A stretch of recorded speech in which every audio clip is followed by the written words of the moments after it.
trying to get ready to go to the field for the first time. And by go to the field, we got a lot of little fields mowed. And you see I got some shields off. And we're gonna climb up here. Got this bar right here. That bar needs a bolt put in it. But first I gotta do something way down in the center of this thing. So get ready for fun and entertainment. I was going through checking all the bars. I've read, you know, and heard reports of you gotta keep those bolts tight so the bars don't. So they don't flop around. Like, if they're loose, they'll go side to side a little bit. Like I need to tighten that one more. And you can see, you know, the threads there, comparatively, there's more thread sticking out on this one than that one. It's supposed to crimp the top and bottom. But what we're also in here doing is I got a bunch of the net wrap cut off this roll right here last night. Then I got dark, so I got to cut the net wrap off right there. Never thought I'd be inside a round baler like this. This is kind of exciting. Being in here, it makes it easier to check the tightness of the bolts for the bars because all the nuts are inward. So I'm going to get to cutting there on that, and then I'll show you guys when I finally close up and tighten the inside. Don't want to get stuck inside this cage.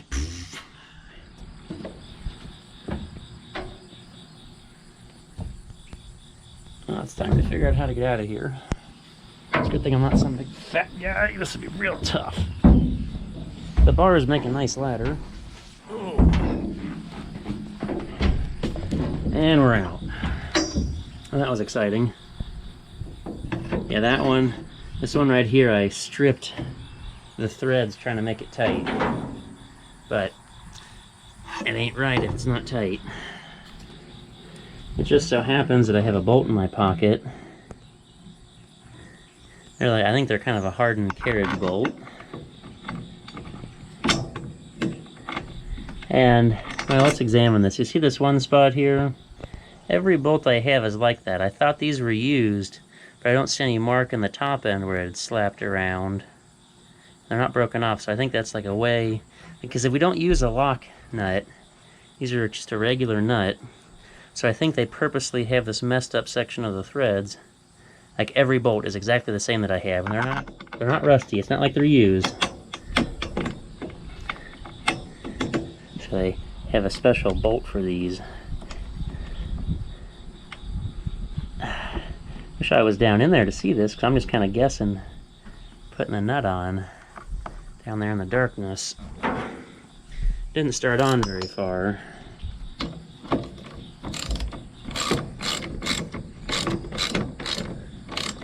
Yeah, I mean, there's some play before we get the bar tightened in. So I've got to crimp these two halves together.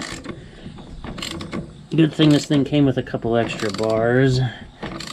For some reason, and maybe because these make a tighter bail, you gotta watch. These will bend a bar easier than our old 845. I've never bent a bar in that.